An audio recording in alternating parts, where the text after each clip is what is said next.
Hello, everybody, again. On behalf of ITM Platform and Powers Consulting Limited, I'd like to welcome you all to PMO Setup, Navigating the Tsunami of Change, which will be presented to us by Hussein Bandukwala.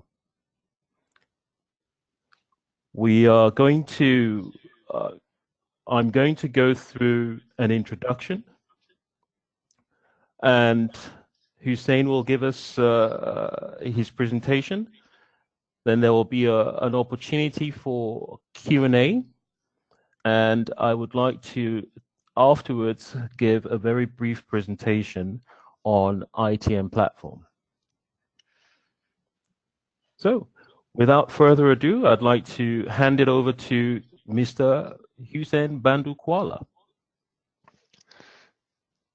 Thanks so much, Yomi. Thanks so much for that lovely introduction, and thanks so much for having me, ITM Platform. And thank you to all the audience members for coming up and showing up for this webinar. It's going to be an exciting session, and I can't wait to get started.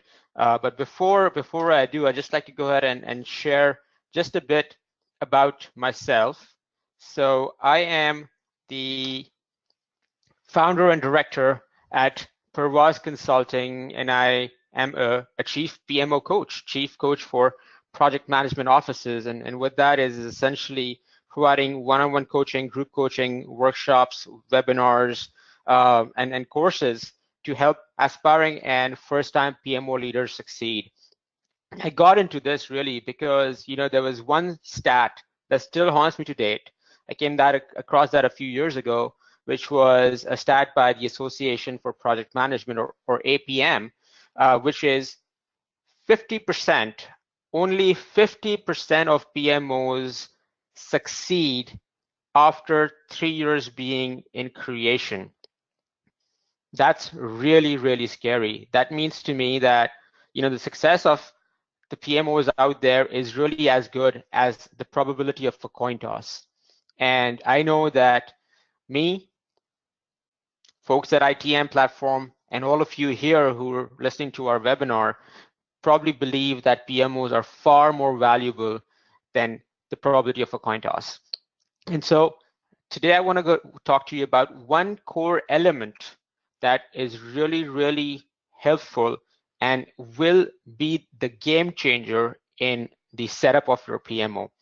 Now, I've been doing this for 14 odd years. I've had multiple clients that have advised many entities, such as one of the top 10 fastest growing startups in North America, to a global global leader in local e-commerce, to a rising Australian software company, to North American insurance powerhouses, and so on. And with the release of my LinkedIn Learning course last year, the topic of which was literally setting up a PMO, I've had the opportunity to help out thousands of people from across the globe in various companies, to really understand what a PMO is, what its value proposition is within their organizations, and how can they really custom develop a PMO from scratch, even if they have no experience, and make it a valuable entity for your for their specific organizations.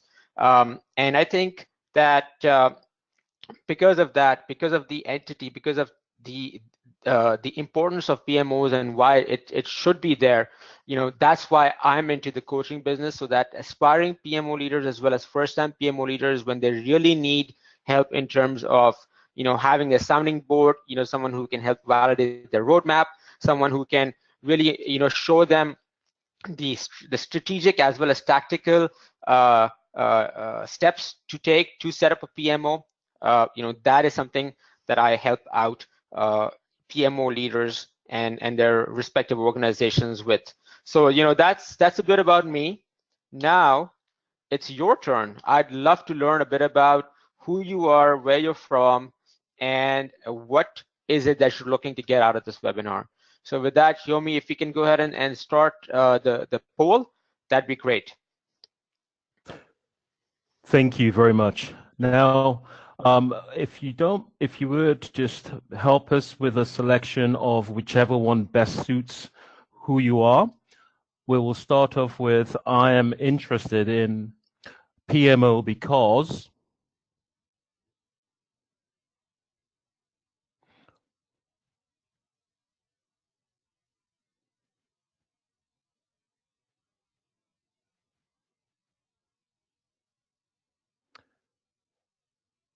Thank you. We'll move on to the next.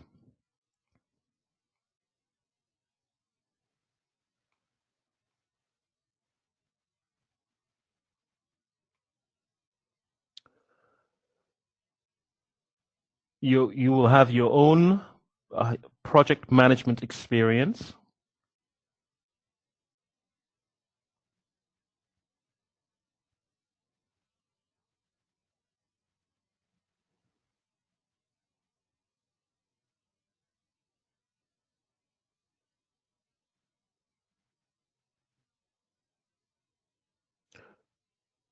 Thank you.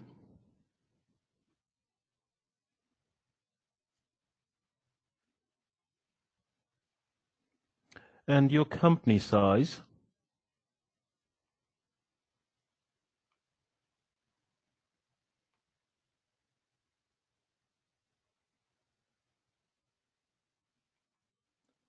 Thank you.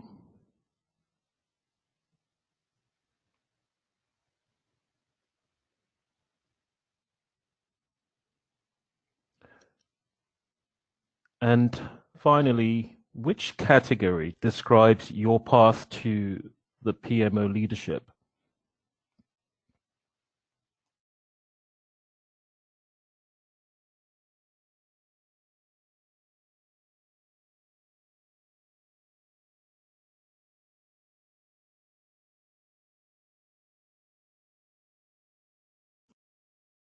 I apologize for that. I've got a couple more poll questions before we move on to the answers to the poll. Thank you.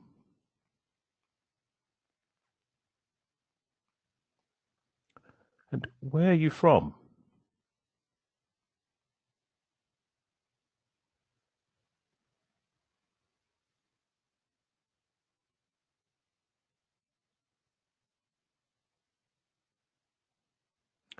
Thank you.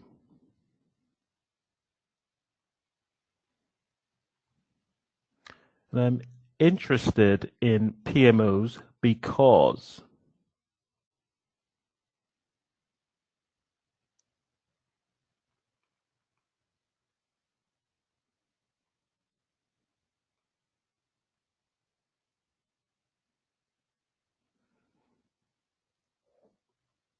Thank you very much for that. We will move on to the poll results.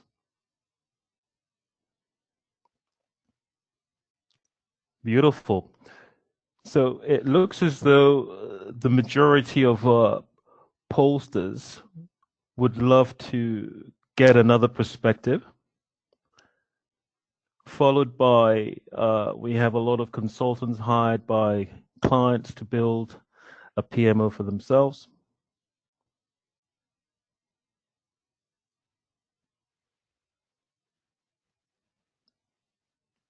Oh, wonderful.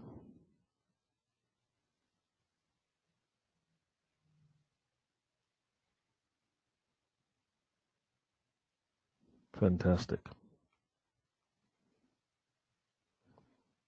Oh, thank you for this.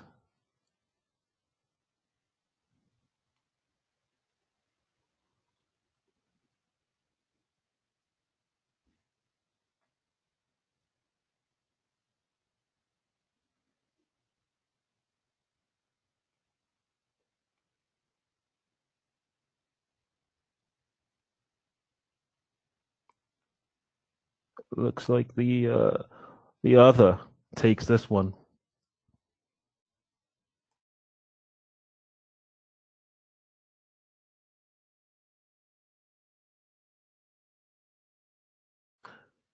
Thank you very much. I would love to encourage that if you have any questions, please insert them in the chat box, and we will take them and answer them after the presentation is over. Thank you so much. Thank you so much for that, everyone, and thank you for running that through, Yomi. This is the first time, that in a webinar, I've had more people who've had a non-conventional path to PMO leadership than conventional. Usually it's always, neck to neck with the conventional taking a bit of a leap, but this is the first time where I've seen non-conventional paths taking a leap, and that's encouraging for all of those. I know it was a small bunch of people who were still setting up a PMO for the first time who were present on the webinar today.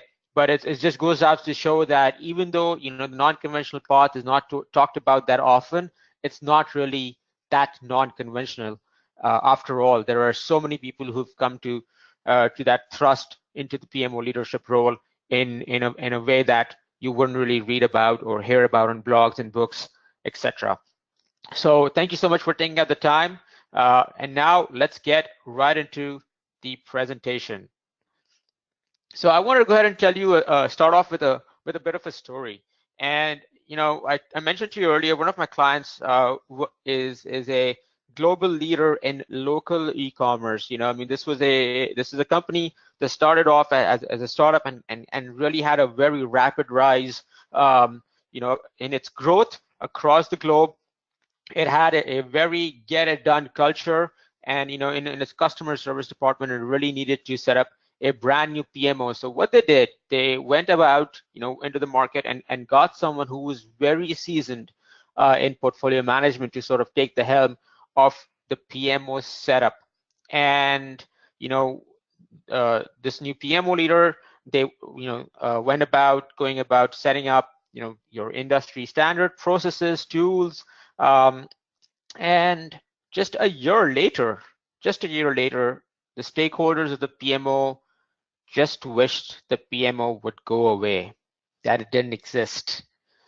So from, in over the course of 12 months, what do you think happened that really, went the momentum of the PMO really shifted dramatically?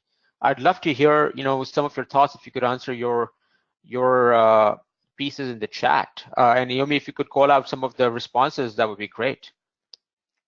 What do you think happened in this situation?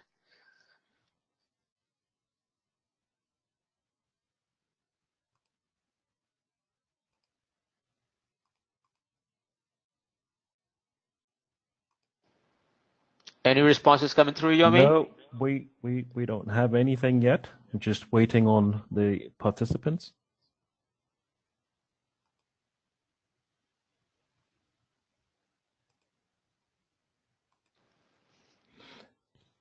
If you would just type in your comments in the chat box, so I can pass them on to Hussein.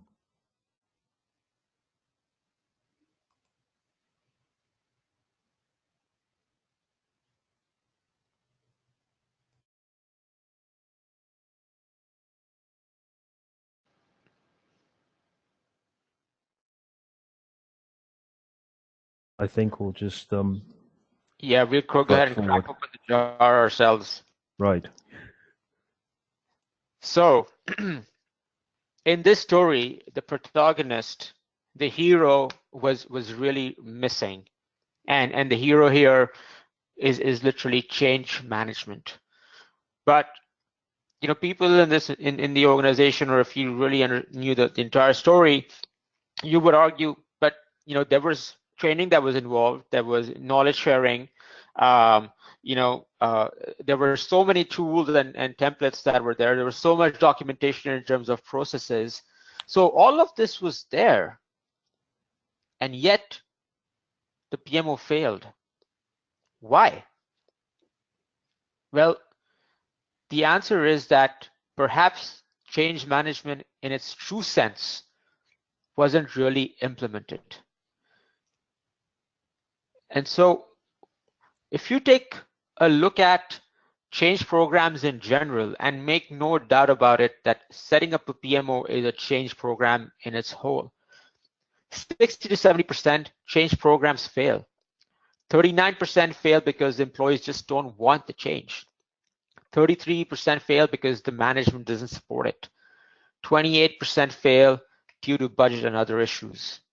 So if you take a look at this, over 3/4 of the reasons, of over 75% of the reasons are related to people issues. People are hesitant with change. People don't want to change. People don't support the change. And if we take a deeper look into this, there is fear. There's extra effort involved.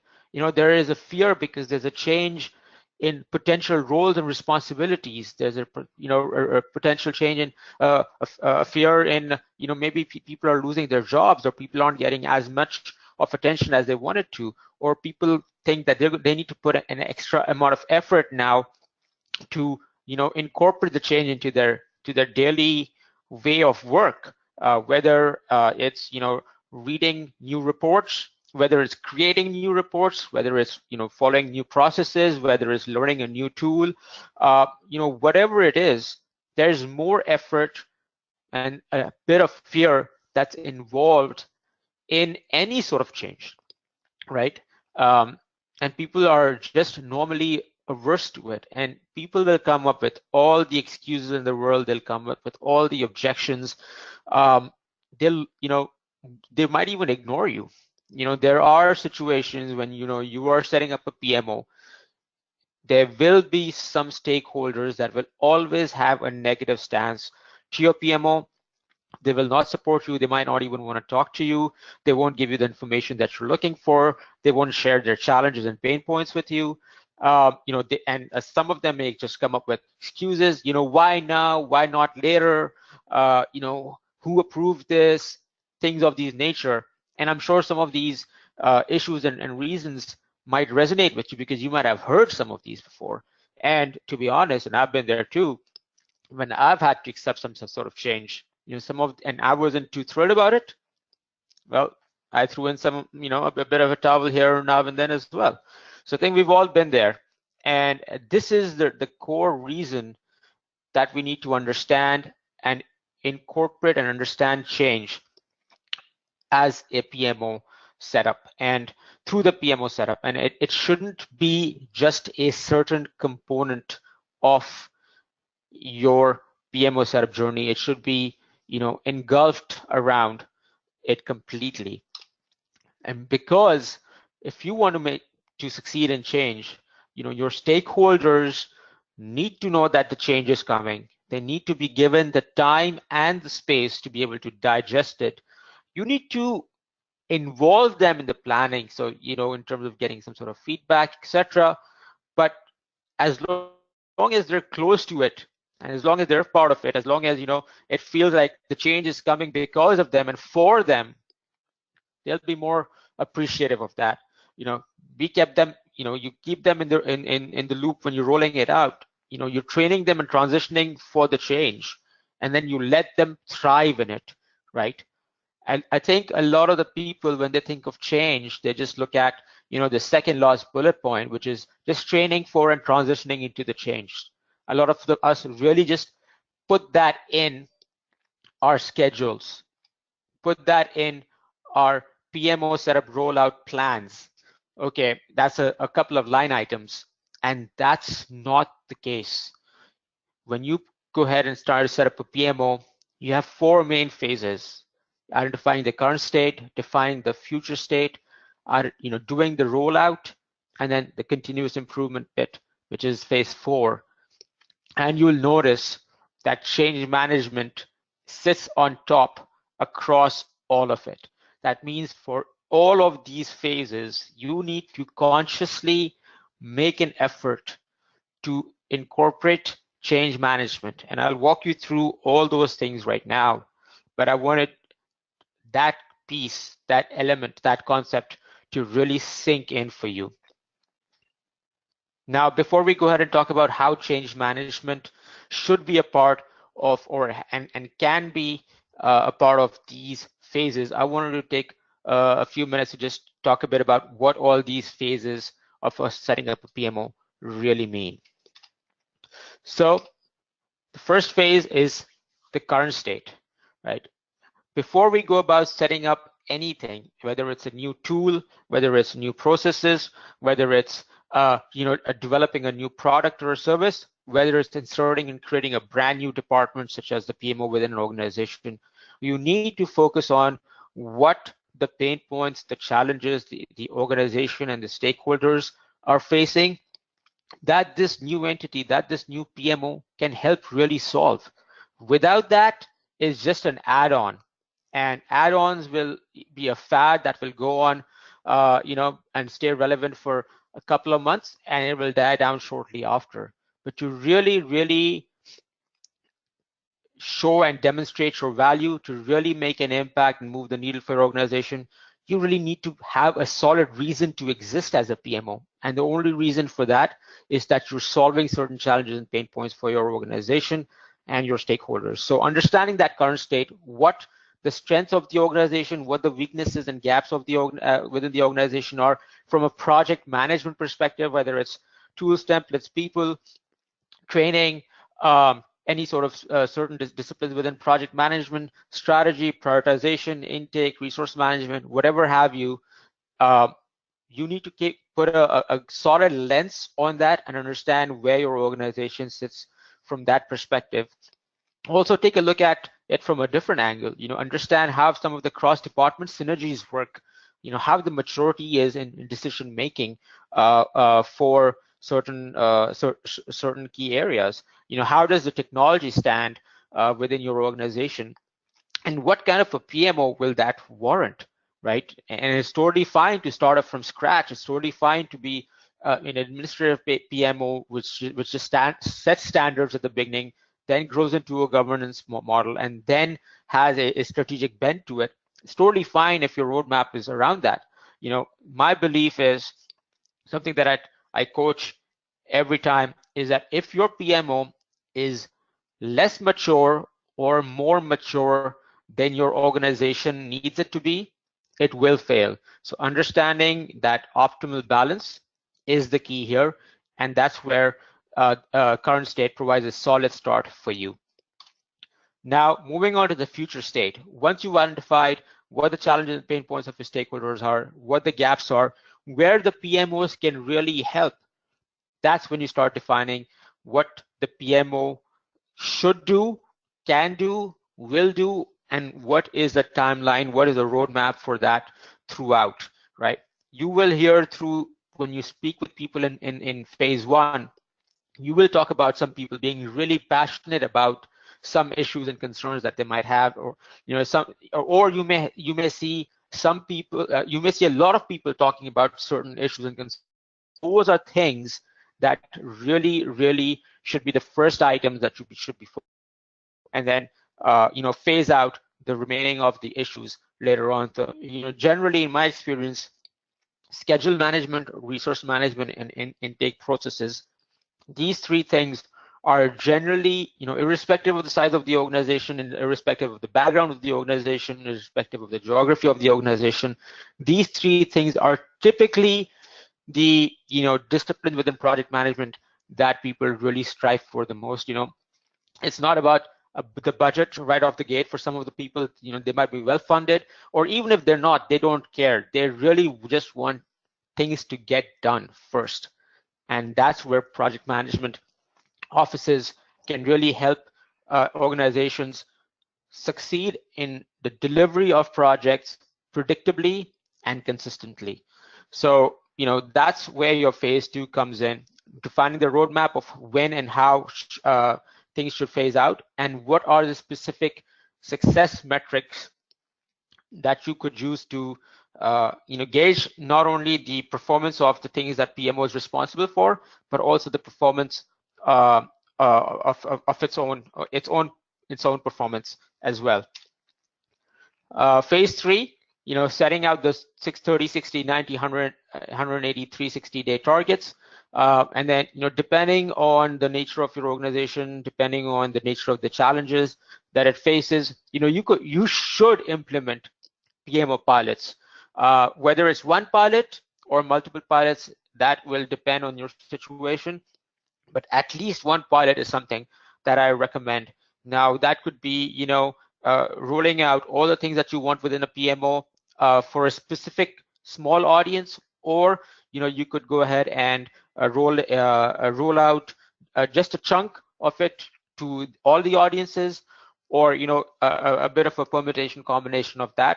But that is something that you really should do, because the pilot will truly help you understand whether, number one, people are ready the way you've explained it, people are able to digest it, and all the training and transitioning pieces are in place. In short, the pilot is your true sidekick in making sure that all the change management pieces are in place before you perform the full rollout. And then finally, the continuous improvement of the PMO. Now, that's evaluating the PMO's performance regularly. You're reporting on PMO's progresses, and then, if it means, extending the PMO to different parts of the organization, or, adding more maturity to certain processes that are already been implemented, or introducing new disciplines of project management and PMOs to the organization, or even in some situations, you might be, as a PMO, help out on other areas that that may not be part of your typical PMO services, but the organization needs it, and the PMO is very nicely suited to meet those needs. PMO can definitely help out there. So just to give an example, one of the clients that I worked with, they definitely wanted to take some of the disciplines that they learned in project for the PMO, and translate some of that to their operational department, and translate some of that to their customer implementation team. So just that piece, just the fact that PMO was able to deliver on things consistently and predictably, they wanted to carry on that discipline into other areas of the company, and the PMO was well suited for something like that. Now, into the real meat of the change management aspects of the PMO setup. So, within the first phase, the current state, where we're really understanding the people's challenges and pain points, this is one of the most challenging pieces where change management needs to be applied right now. Again, here, we're not talking about any training. There is no transitioning, but change management here, and again, let me just take one step back. Change management is purely the acceptance and buy-in of the change that you are going to make, right? And that buy-in is not just a pure yes or no.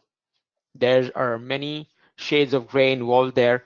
And like I mentioned to you earlier, that takes from people knowing what the change is, understanding it, being a part of it, getting involved in it, and then accepting it, right? So within this first phase, where we're truly understanding people's challenges and pain points, we are going to most people who are either hearing about a PMO for the very first time, or about a change in the PMO, if your PMO already exists in your organization and either needs a complete redesign, or needs an addition or extension of the services. It's the first time that they're hearing about it. The best thing is that before you reach out to your stakeholders, connect with your leadership and understand from them what success looks like for you, what success looks like for the PMO.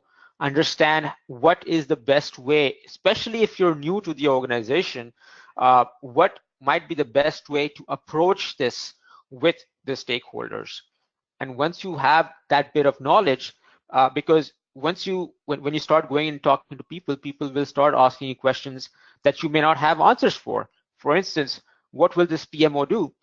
Well, that's what you're really trying to figure out in phases 1 and 2, right?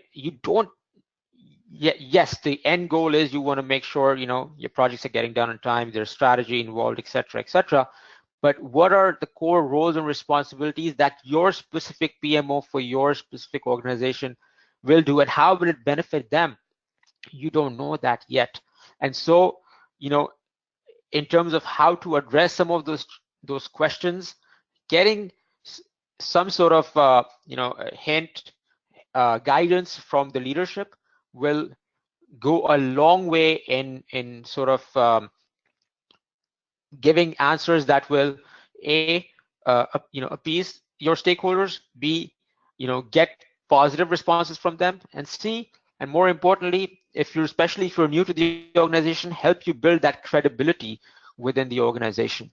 So, you know, ensuring that the leadership is on board, and then once you start digging into questions and answering their digging into their challenges and answering their questions, determining if the organization is ready, you're really, you know, breaking the news really, and you know, breaking the ice, if they will, um, to the stakeholders for the very first time, you know, letting them accept what the PMO, that the change is coming, you know, allowing them some time to sink in, and then inviting them to the opportunity in phase two, that hey, you will be needing their help in making this happen, and that you will be involving them in the planning, and setting that groundwork and framework for them from that point onwards.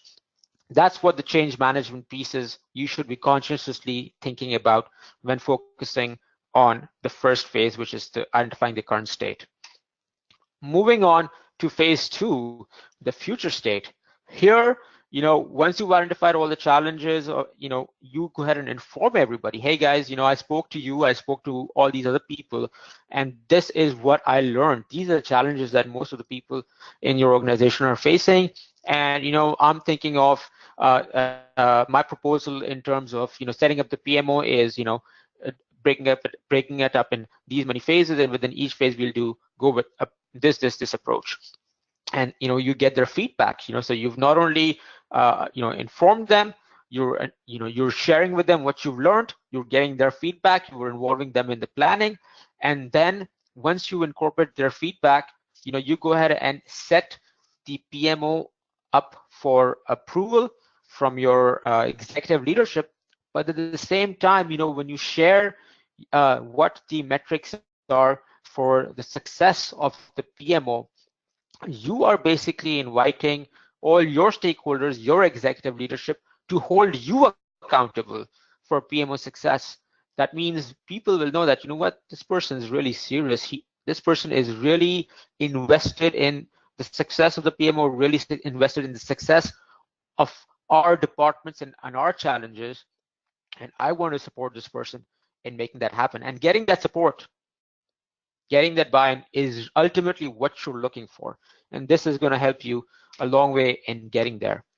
Now, you know, when it comes time to, you know, the roadmap and the rollout, again, you know, we talked about setting out the targets and engaging the stakeholders for that. But then once the pilots are coming in, that's when the real, you know, rubber meets the road. That's when you need to be there, present, physically, virtually, but be available to answer questions, to answer issues and situations coming up, you know, based on the question, based on the challenges and the roles and responsibilities of the PMO that you were looking to roll out on here. What is important is that all the necessary transitional and knowledge transfer items, things like checklists, things like, you know, guideposts, things like, you know, having roadshows in terms of making sure people understand what is coming, what they need to do, you know, having a sort of a core team that can be always available for questions and answers. Those are all things that are going to be instrumental in the pilot that you do to set out for your PMO.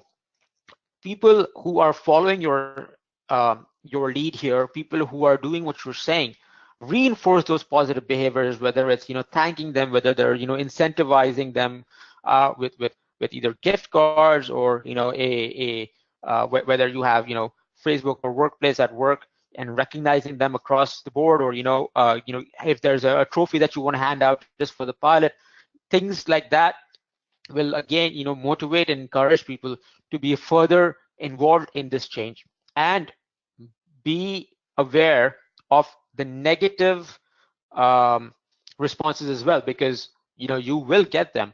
Some people may not respond to them, not respond to the changes you come in, or some people may want to go ahead and throw a wrench in your way. How are you going to limit these things? You have to continuously work with them, coach them, and if it means getting help from executive leadership and sponsorship, that is something that you want to get in as well. But don't turn a blind eye towards this. Be on a conscious lookout for this.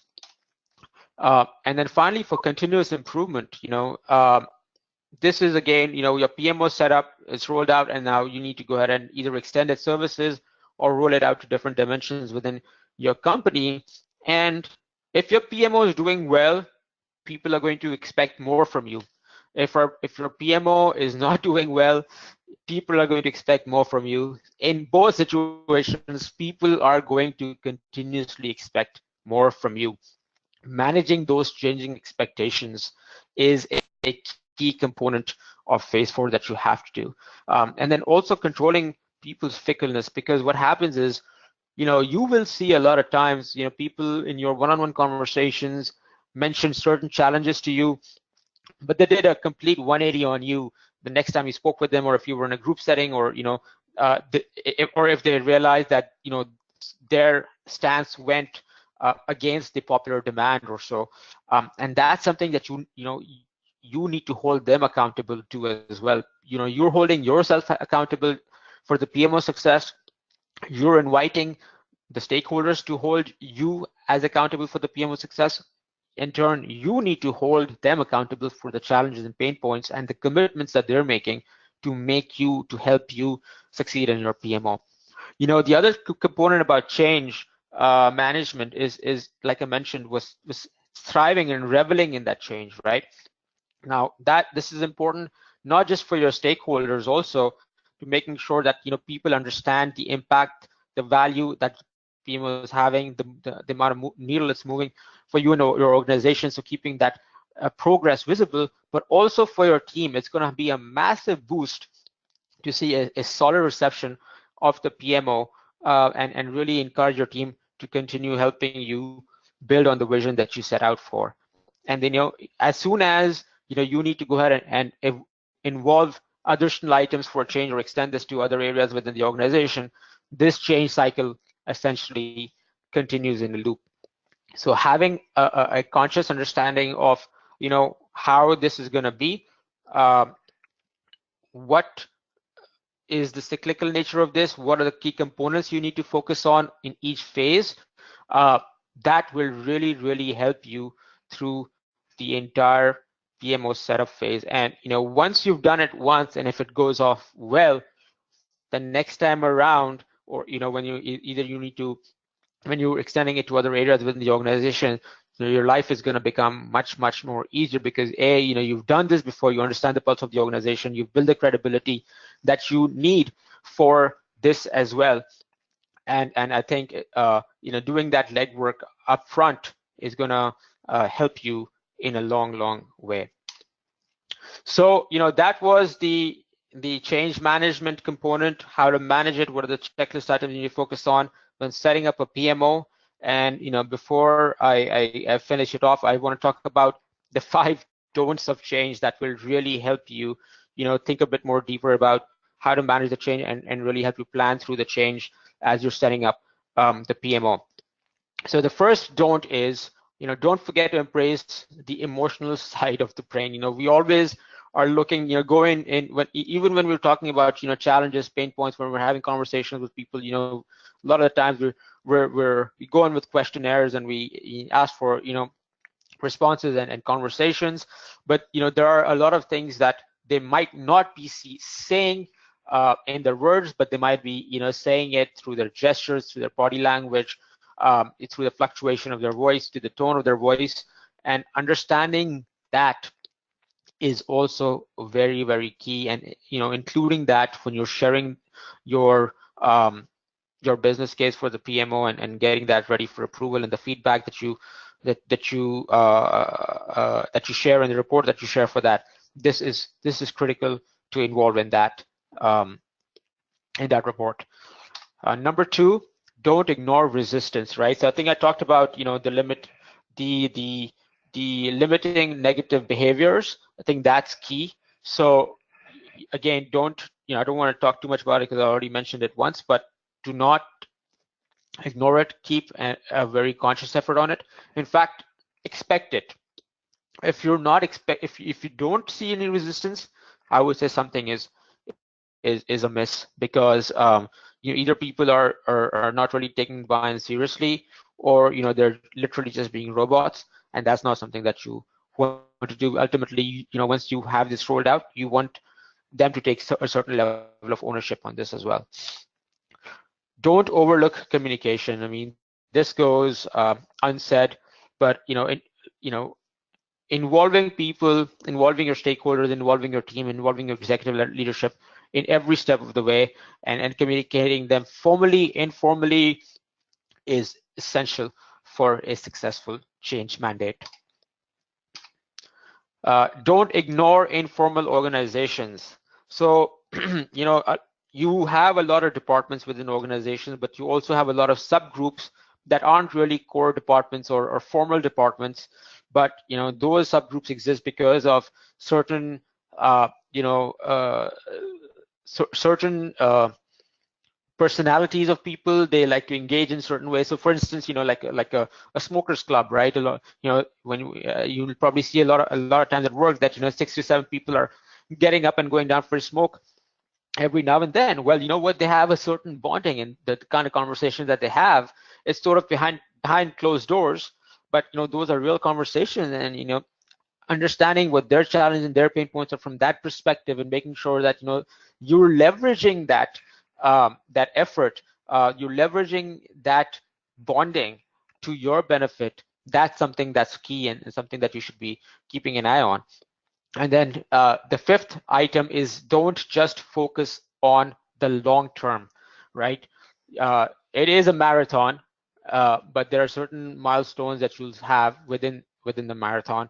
And I would say just that take a moment to recognize and celebrate your short wins as well, right? Whether it's your first report that's gone out, whether it's a first template that's gone through, whether it's a first successful project that's completed, whatever it is, celebrate those short-term wins, communicate that, share it with others in the organization.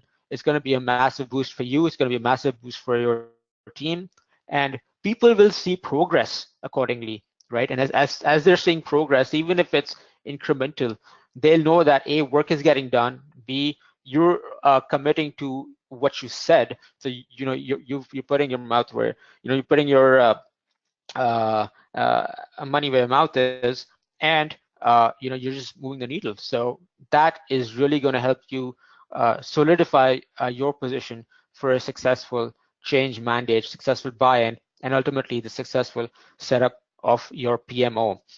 And so with that, I'm going to go ahead and conclude my conversation here. Change is such a critical element, and we can talk lots about this, but I wanted to cover this at a high level and give you a good flavor and good perspective. I know some of you are really looking for a different perspective on this, and I hope you achieve that. And whenever organizations are ready, whether they need help with any sort of coaching, that they're looking for explicit workshops or training, or even need some presenter coming in and having a quick chat, you can go ahead and give me a shout. You can contact me at my email, which is listed out there, and I'm sure we'll be able to go ahead and connect and make something happen. So with that, I'm going to go ahead and hand it over for questions and hand it over to Yomi. I thank you once again, ITM platform, and everyone in the audience for being a part of this webinar. Thank you. Thank you so much, Hussein, for that wonderful and insightful presentation. I would, because in the interest of time, I would like to move straight to the questions of a few questions so they could be answered, and then a very quick presentation of ITM Platform's amazing app. The first question is by Maddie Sanak.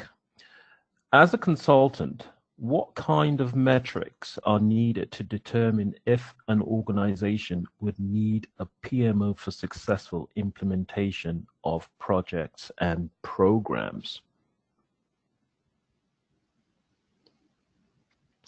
So that's a great question. I think you don't really need metrics here. I think you really need to get a sense of whether things are getting done or not, and what the call for action really is. As a consultant, I'm not sure what your role is, whether you're in there to help set up a PMO, or whether you're just a project manager who might see an opportunity to set up a PMO.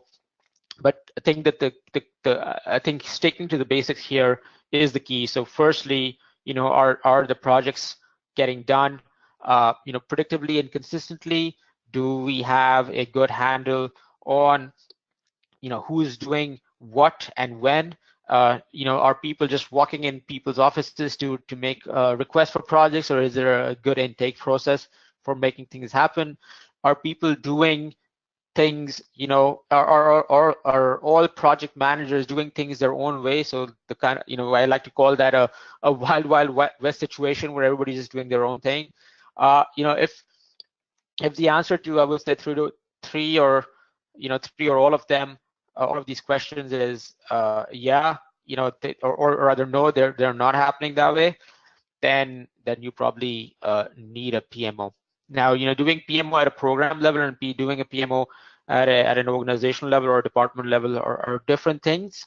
But I think if you don't have a PMO, and if you're actually a part of a specific program, starting off with a program level PMO might be a great start to sort of pilot that situation and concept. And then once that works, that's a great proof that you have and a good business case that you've already shown to the organization to sort of adopt the PMO at a departmental or organizational level. And I think for you as a consultant, I'm not sure how long again you've been at that company, but if you sort of help drive this, that will solidify your credibility in launching it at a greater level.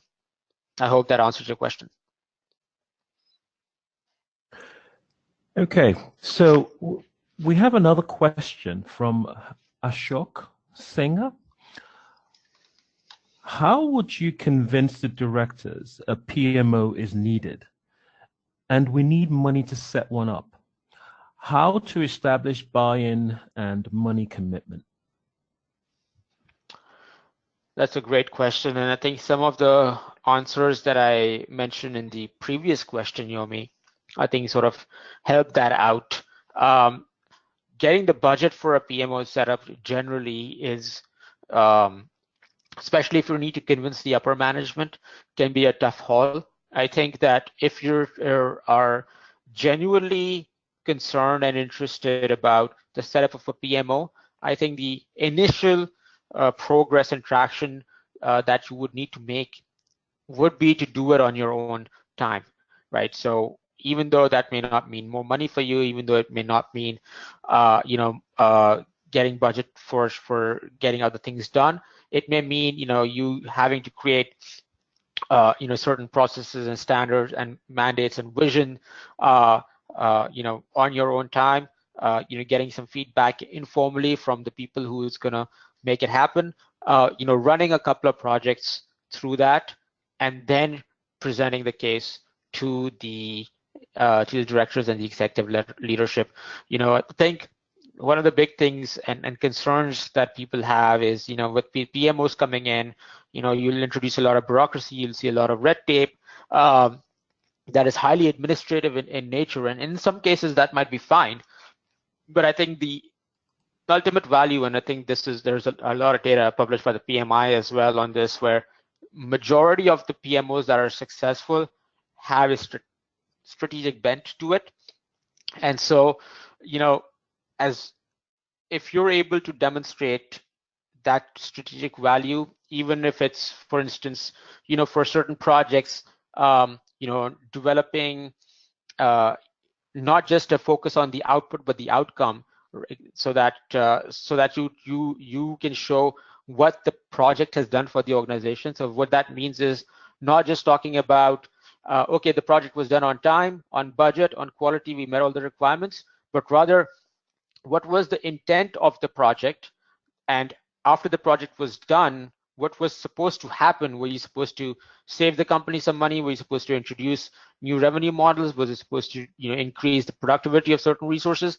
Showing that, measuring that, that is adding strategic value.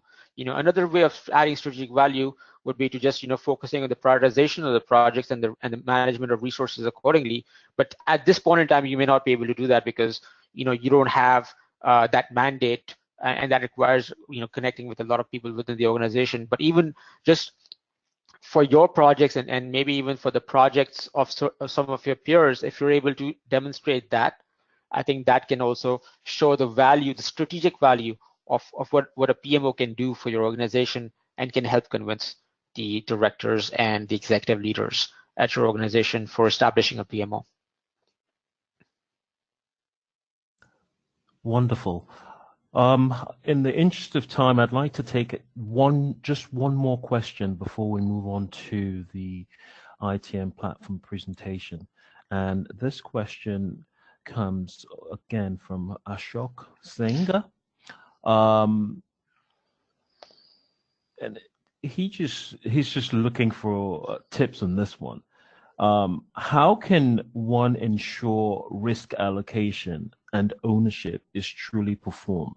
I.e., how do risk owners do the job of managing a risk that is allocated to them from a PMO perspective? I'm sorry, Yomi, but I'll have to request you to repeat that one. Okay. He's just looking for a tip, and he wants to know how one can ensure risk allocation and ownership is truly performed. In other words, how do risk owners manage a risk that is allocated to them?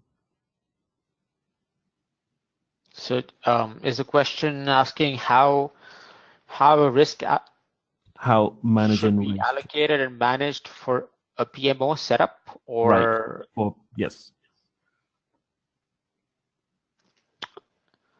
So I think that when you're calling out risks, and again, if I'm understanding this correctly, it's essentially calling out risks when you're setting up a PMO. So the way I consider setting up a PMO is literally a project on its own.